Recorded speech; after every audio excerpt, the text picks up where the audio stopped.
Hello.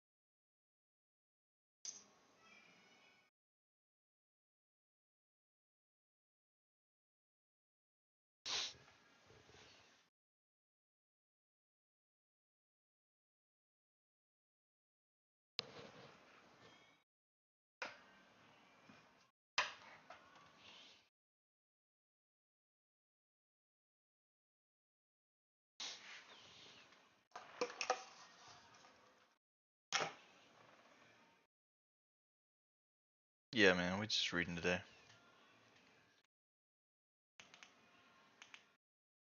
I don't have the mental capacity to play video games right now.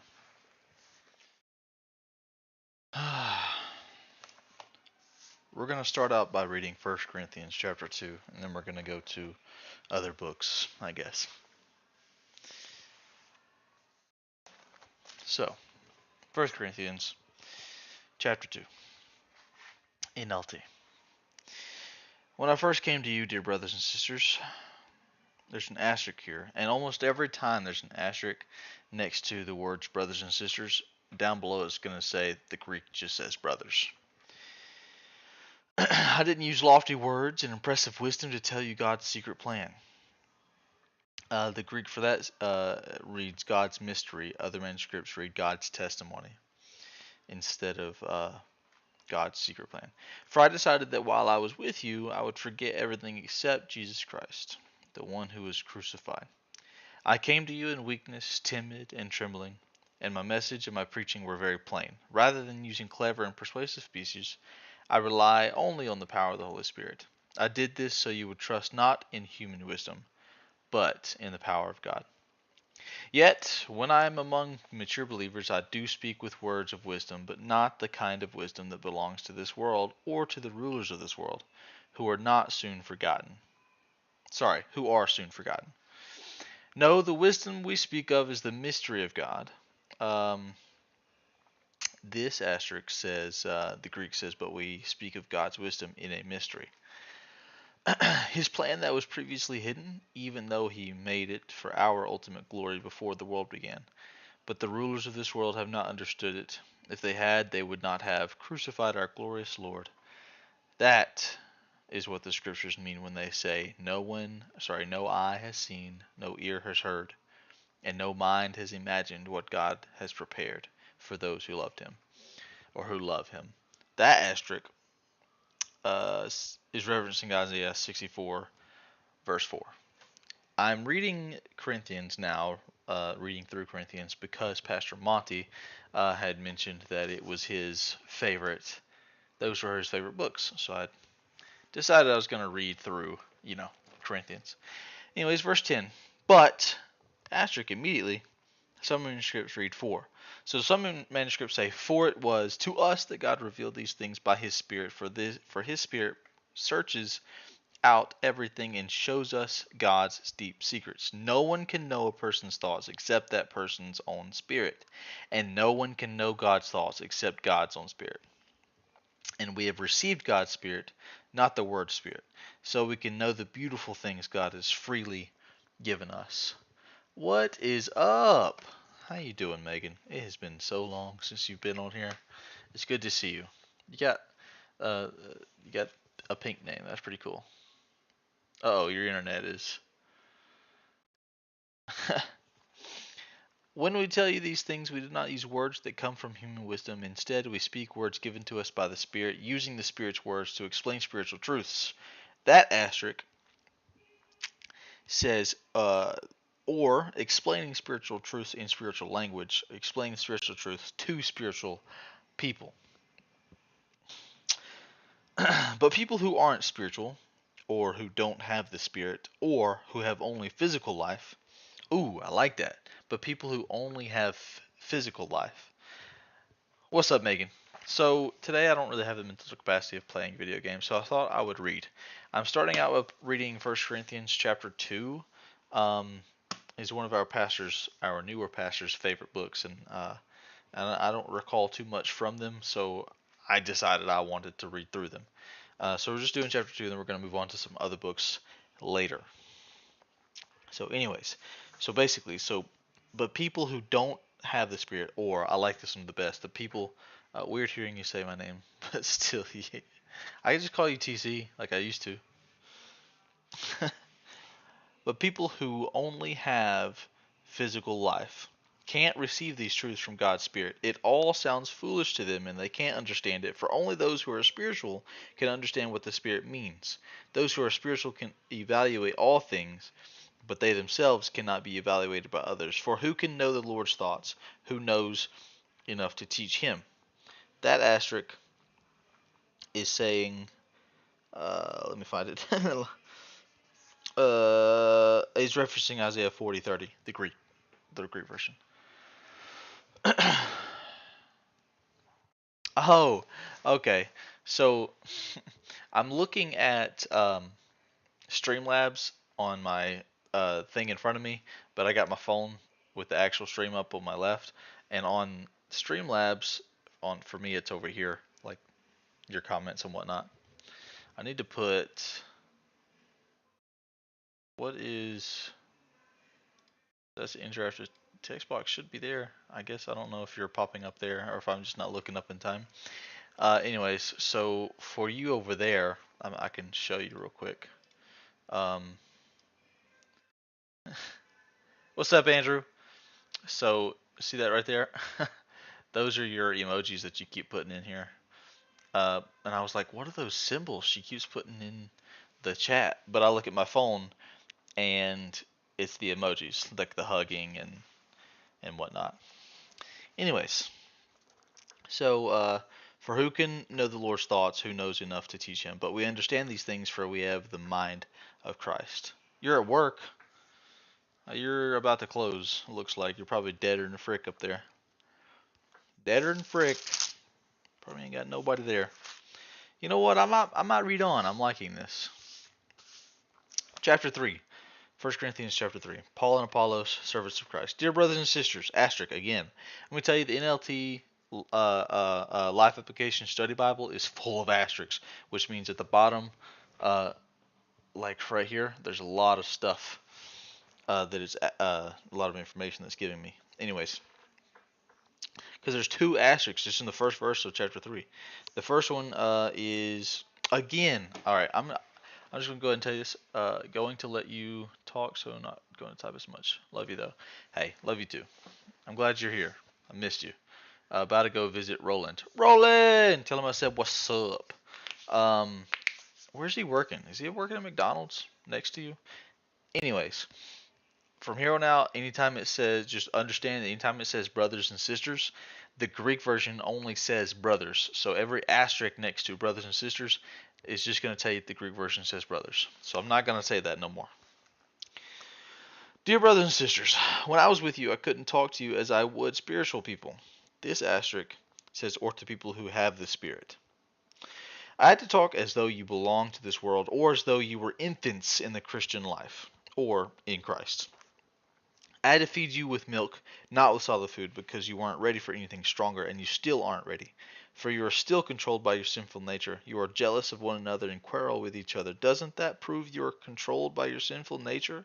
Aren't you living like people of the world?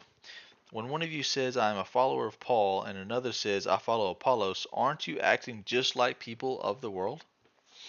After all, who is Apollos? Who is Paul? We're only God's servants, through whom you believed the good news. Each of us did the work that the Lord gave us. I planted the seed in your hearts, and Apollos watered it, but it was God who made it grow.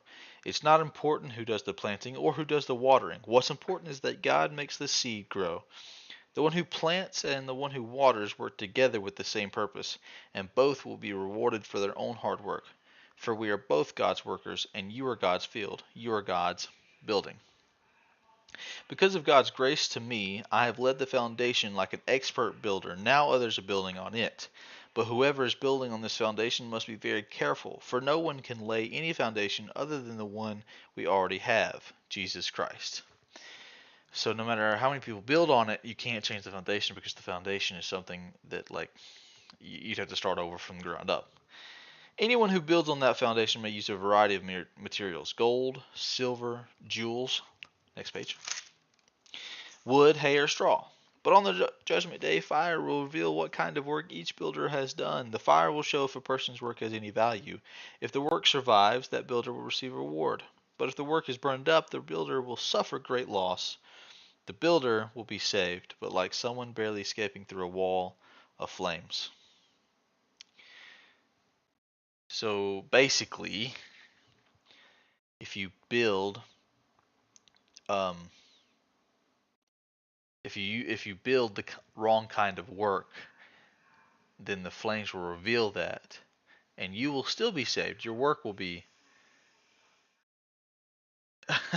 going to go scrap my internet box in a minute. I understand that.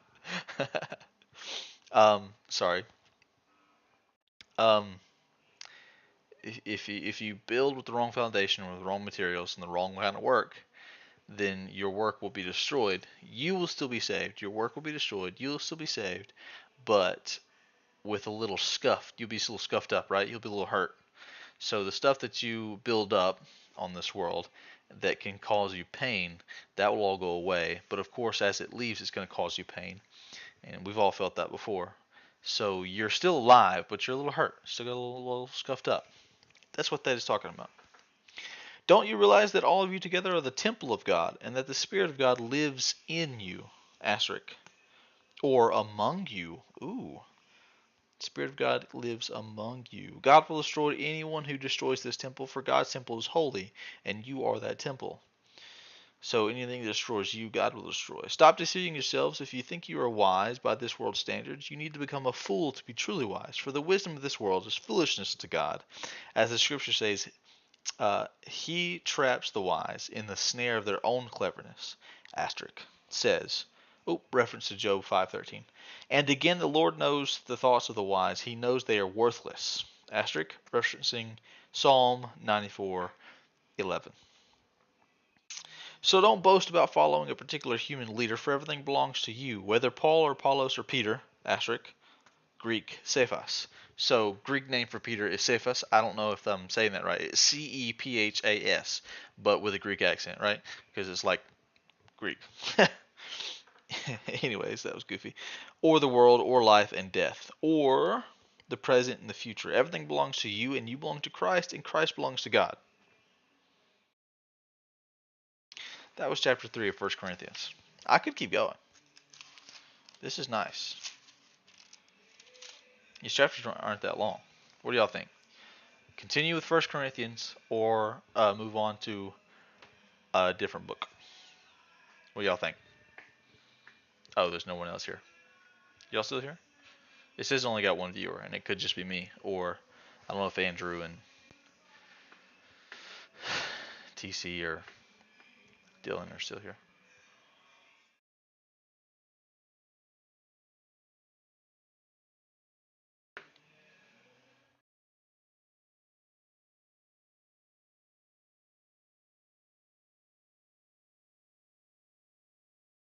Okay, we're going to move on to another book.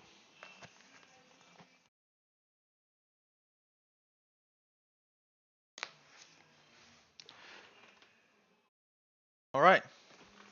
So, I'm glad you're still here. What do you think?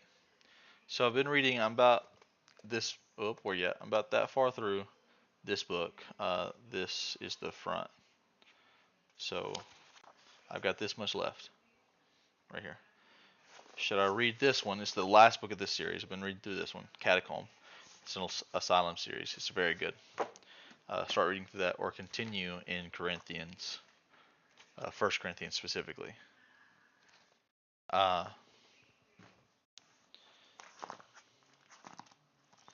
Would be reading chapter 4.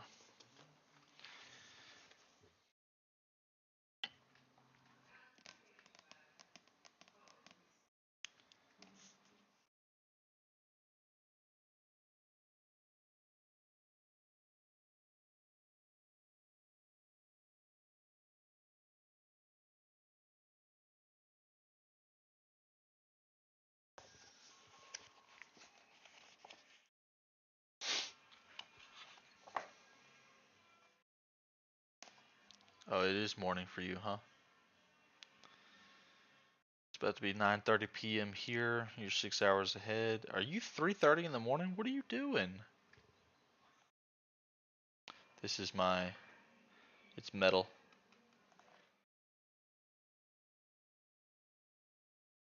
You're crazy. My bookmark. It's metal bookmark. Pretty cool.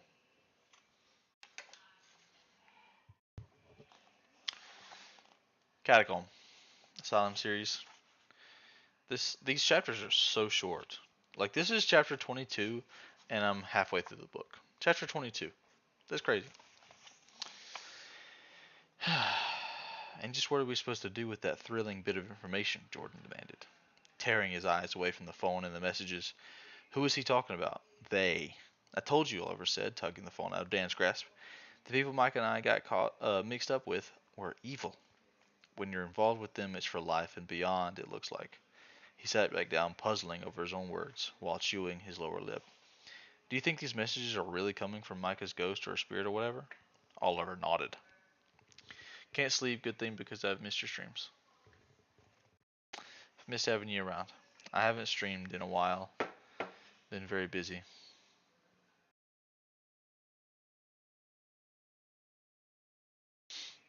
It's not unfortunate. I'm glad you're around. Hope life has not been too cruel to you.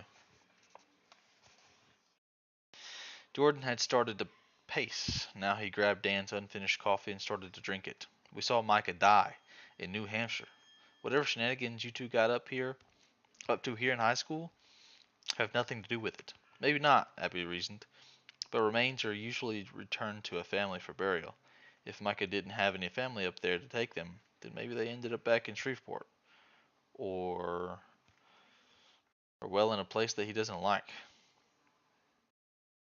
As a dead person. God, I can't believe I just said that aloud. That's what the book said. That wasn't me. That drew drew a chuckle from Sabrina. I'm inclined to think it's BS too. It actually says BS. It doesn't say the full word. She said, cocking her hip to one side. But I can't deny 63 messages from a dead kid on Ollie's phone. Is there any way to get in touch with your former employer, the officer you called him? I know that was years ago. Sleepy. Dan joined Oliver on the bench, resting his elbows on his knees. He had taken the photo of his parents back from Jordan, and he smoothed it carefully. Oliver thought about this for a moment. I've tried calling the number we used, he said. It's been disconnected for a long time. If there was anything online or another number, I don't know about it. Micah was the one who set it all up. There was a drop spot, though, Sabrina said, her bright, hazel green eyes widened, catching the sun as she added excitedly. A mailbox, yeah? You told me you two would use some mailbox in the middle of dang nowhere to communicate.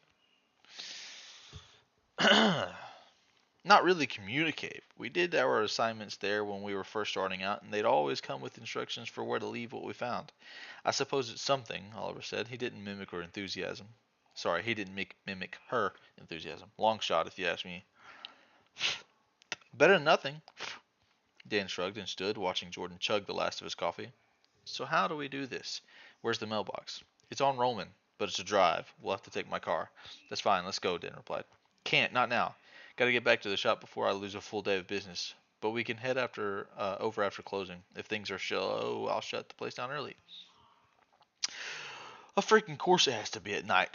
Jordan rolled his eyes.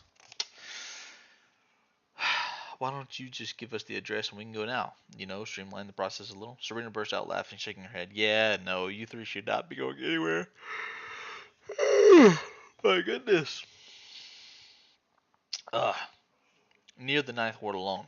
You're tourists. Just trust me, it would not go well for you. And you're not gonna be. Oh, sorry.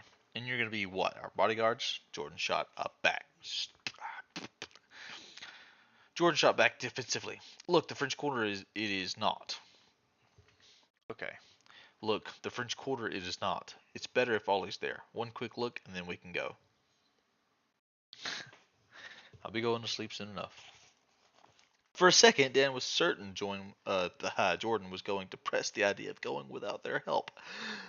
Dan didn't relish the idea of exploring a grave robber's old stomping grounds without a getaway car in close proximity, and somehow he didn't think Uncle Steve would be game to chaperone. You're here on vacation to have fun, Oliver said gently, pleadingly. So have fun. Put all this out of your head for a few hours and go enjoy the city. We'll catch up with you tonight. They managed to take Oliver's advice for the most part at least. Abby and Jordan seemed more happy to forget all about Oliver and Micah and hit the outdoor market again to shop for souvenirs. A short trip back to Uncle Steve's had allowed Abby to grab her camera, and she didn't hesitate to drag them all over the historic areas she wanted to capture. Dan remained a million miles away, or maybe just 18 years away, back to when his parents had uncovered the corruption at Trax Corps and died because of it. Was it really worth Dan risking all their lives in the same way to find out what was happening here now? He knew he should at least tell Jordan and Abby about the connection he'd found from Trax Corps to Brookline, so they'd know how deep it all ran. But like the picture of his parents, he was jealous of the information, holding it close as if it was a prized possession. Plus, even with Abby photographing and Jordan giving a nonsensical, made-up guided tour of everywhere they went, Dan already sensed their unease. Not with each other, but with him. No one brought up what had happened with Maisie Moore that afternoon, or the picture of his parents. It was like they were determined to pretend none of it was happening. Just before dinner time, they returned to Uncle Steve's. The door of the building was open, and a man and a young woman stood on the stoop, chatting with Steve. Jordan's uncle leaned against the door to prop it open, a half-smoked cigarette tucked behind one ear. Dan, Jordan, and Abby paused at the bottom of the stairs, sharing a glance while obviously eavesdropping. Friends of your uncle's? Never seen her before in my life, but now doesn't seem like the time to make new friends, Jordan replied. He had bought a monumental number of board games at a bookshop they'd found, and now he was sinking under the weight of the shopping bags. They look fancy, Abby added in a whisper. Her dark eyes drifted to the young woman. I need her dress. Well, you know, I absolutely depend on your vote this year, the man was saying. He was tall and, as Abby had noted, well dressed. Dan didn't know the first thing about designer clothes, but even he could tell the man's suit was probably worth a small fortune. The two made a tidy pair, him in light summery gray and her in a peach-colored sleeveless dress. Jordan took one step toward the door and the others followed. What happens at the voting booth stays in the voting booth, Uncle Steve replied, but he winked. The other man laughed, jutting out his hand and taking Steve's, pumping it vigorously. Dan didn't tend to like politicians, but the man had an infectious energy to him and a laugh that was warm and booming. You're a pillar of the community, Mr. Lipcott, and having your voice is a true honor. Pillar of the community? Jordan repeated in undertone. He snorted, setting his heavy bags down on the cement stairs. What a load of... Ah, and who are these three bright young things? Are they of voting age? The man opened his hands wide as if to hug all three of them in one go. The woman turned, too. Dan had a hard time not staring. She was stunningly pretty, with glossy dark skin, hazel eyes like Abby's. Her lips were lacquered red. It looked like someone had cut her hair with a very sharp razor. She hugged a clipboard to her chest, eyeing them up and down with a pinched smile. Dan looked away. Her eyes made him want to wither on the spot. This is my nephew, Jordan, Uncle Steve said, shuffling out another few steps onto the stoop. Good Lord. His friends are just visiting for a summer vacay and helping him settle in. He's moving here for a bit. They've been scampering all over the city, making friends with the folks over at Berkeley and Daughters. Kids, this is Connor Finaway. Sorry, Councilman Connor Finaway. He's running for re-election, shamelessly courting my vote, but he plays a mean saxophone, and I don't mind too much. The councilman gave another booming crack of a laugh and turned to smack Uncle Steve on the arm good-naturedly. Shameless, yes, and not too proud to admit yet. His green eyes sparkled behind a big patrician nose. His hair was thinning and almost bald on top, but it didn't detract from the bright, youthful energy that poured out of him. Some people were just born to be politicians. You made a fine choice by visiting our city. I trust you're enjoying yourself so far. Oh, and you have a photographer among you, too. He adjusted his tie and took a step down toward them, gesturing to the camera around his neck. Dan suddenly didn't like the man's enthusiasm or his smooth smile. Interesting, because he just gesturing to Abby. Yeah, I'm doing a photo project about some of the old gin runners that used to operate in the South. It's a fascinating history, she said. Any history buff worth their salt visits Madame A's while they're in town. Berkeley is nice, but it can't hold a candle to her establishment. Mr. Fenaway said, glancing first to his assistant and then to Steve for confirmation. He was given enthusiastic nods. Then his eyes were directed to Dan and lingered. It's really not far. Here, I'll show you. I don't like how it lingered. His assistant offered him his phone. He deftly brought up, struggling, a street view of the neighborhood and traced his finger along the route for her. See, a brief walk from here. It's an absolute treasure trove for the hungry historian, he said, chuckling. I go often myself. You're a historian? Abby asked, her brow furrowing as she studied the map. Oh, no, he laughed, throwing back his head. Dentist by trade, but it can get a bit grim staring down throats all day. We all need our hobbies, right? And one would have to be dead inside not to love history, living in a place like this. It's a shame you can't be there to show them around the shop yourself, Steve said, smiling. That place can be overwhelming for first-timers. Mr. Fenaway actually paused to consider this. Say, Tamsin, what's my schedule like tomorrow afternoon? Busy, sir, but Miss Canterbury did cancel her noon appointment. Fantastic! The councilman clapped his huge hands together and then opened them again. Why don't I join you all over my lunch break and show you the lay of the land? Take it easy now, Connor. They don't live in the state. Hardly future constituents for you to butter up, Uncle Steve said with a snort. It was the exact snort Jordan gave so often. But Abby was already nodding and hugging her camera. Would you? That would be amazing. Tomorrow around noon then, Fenway said. He glided past them down the stairs, his assistant following. A sharp, lingering perfume followed her. Dad didn't know how anything could smell French, but she did. Get out of here, you old rascal, Uncle Steve called, waving to the backs of Fenway and the woman. With one last burst of strength, Jordan gathered up all his bags and pushed up the rest of the stairs. Did you buy the whole store? Steve asked, grabbing one of the bags to help. Making decisions is too depressing. The rest of their conversation was lost as Dan and Abby trailed behind. It'll be fun to see that shop tomorrow, she said. I know your mind is on other things, but we should try to relax a little too. Dan nodded, but relaxing was out of the picture. Let's get something to eat. Oliver will be calling soon. Chapter 23, page 189.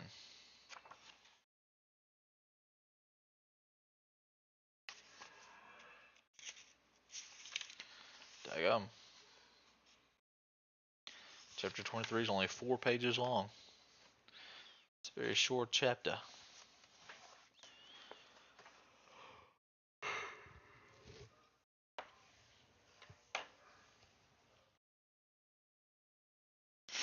Very short chapter. My goodness. How tired do I look? Oh, Lord. I got a ton of books I want to go through. The next one, though, after I finish this one, is going to be one that Dylan gave me. He is the guy that runs Dungeons and Disciples. And the book is called On a Pale Horse. Pretty excited about it. I read a little bit, or not a little bit, I read the back specifically, and it seemed really cool. So, pretty excited to jump into that one when I'm done with this one.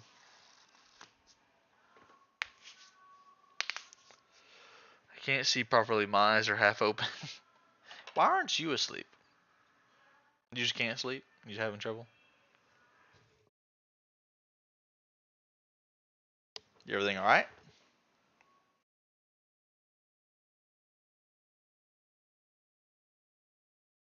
Oh, why don't you want to? What's wrong? What is wrong?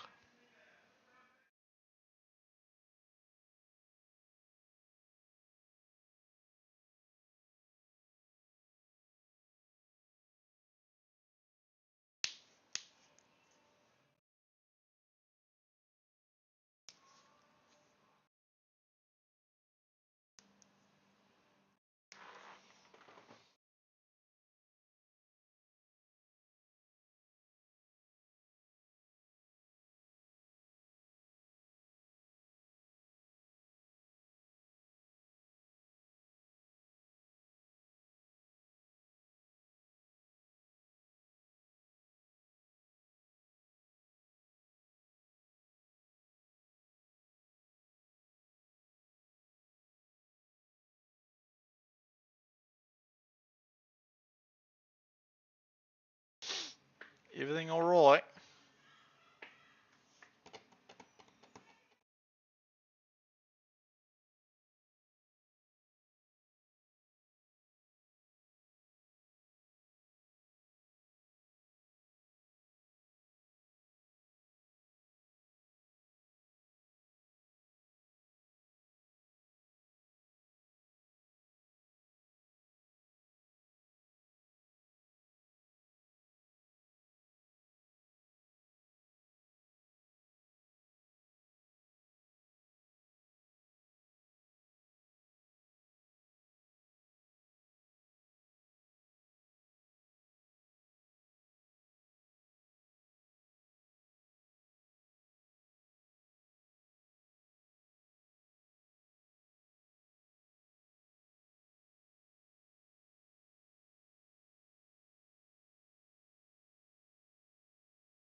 Are we back? Okay, cool. Apparently it died. I didn't know it was dying. Um, I feel that though. I get that completely. I do understand. It's just nice. That's why I usually like to get up early, because it just is super peaceful. The whole world's not up and running, you know. It's very nice.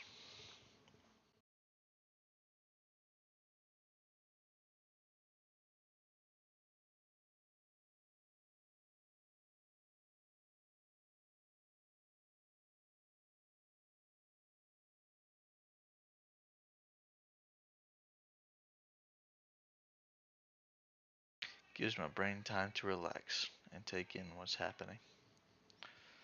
It's very true. It's time to it's nice to have time to ease into things rather than just jumping head first. Jumping head first is never fun. Jumping head first into the day, of course. Like if you're waking up and having to rush, get to work, get to school, whatever, and you're just having to throw stuff on and go, it's just too stressful. But if you wake up in time and you have plenty of time to get ready and relax and just ease into the morning, typically sets you up for a very good day. Typically.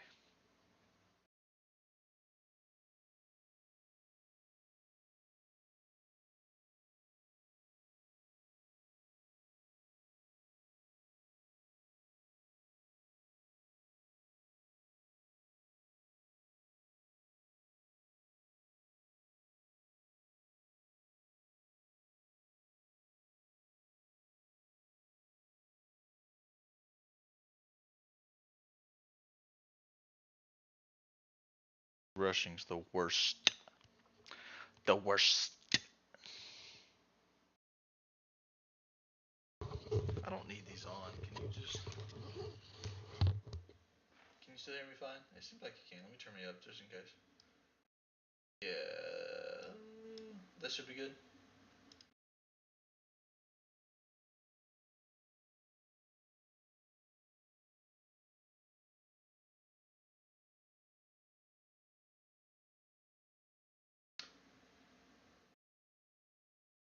It is. It is. Oh! Sorry, I don't know what just happened. Back to it.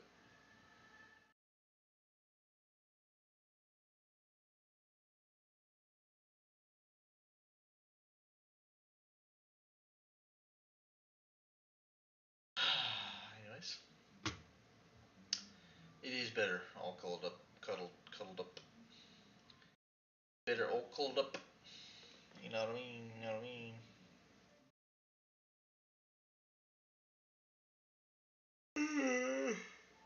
Lordy Lord. Cozy. It is nice to be cozy. Oh.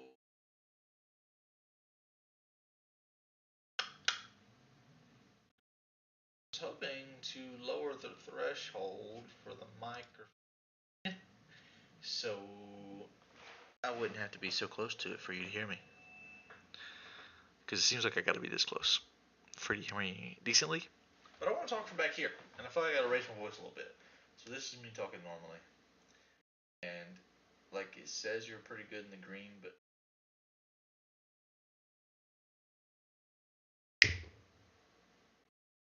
you didn't pick any. It was weird. It's not picking this up at all. But it will pick this up. So I gotta make sure that it is picking stuff up before I start saying real things.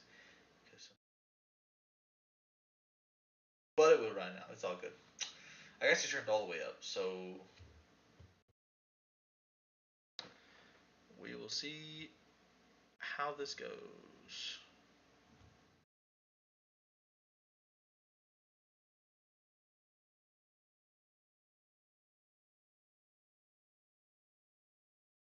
Why is he awake?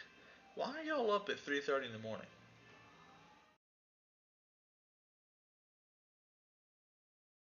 Y'all don't make sense. Then you go to bed, stay that way. Help you go to sleep. I know he woke up just now. Why did he wake up just now? Did he wake up in the middle of the night like, oh my gosh, and then text you? Or is he waking up right now on purpose? Okay, I see. I see. You can't coax him back to sleep if you're not trying to go back to sleep. That's not fair. That's not fair.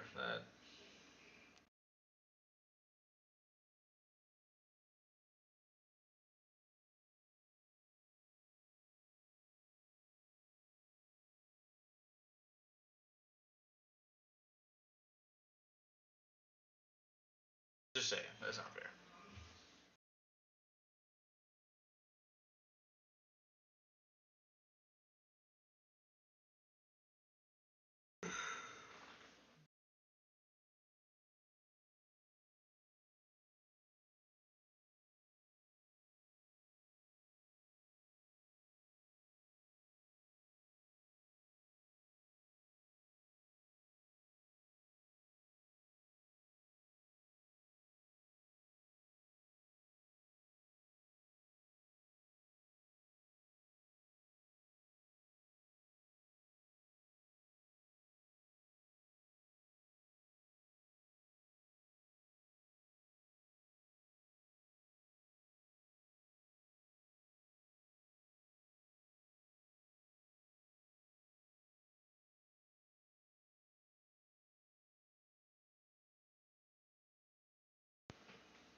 Alright.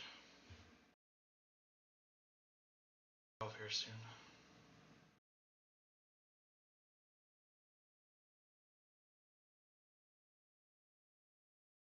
Megan, it was good to hear from you again. Glad you came by for a minute.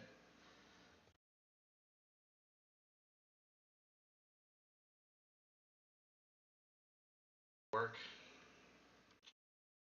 Dylan, thank you for coming by.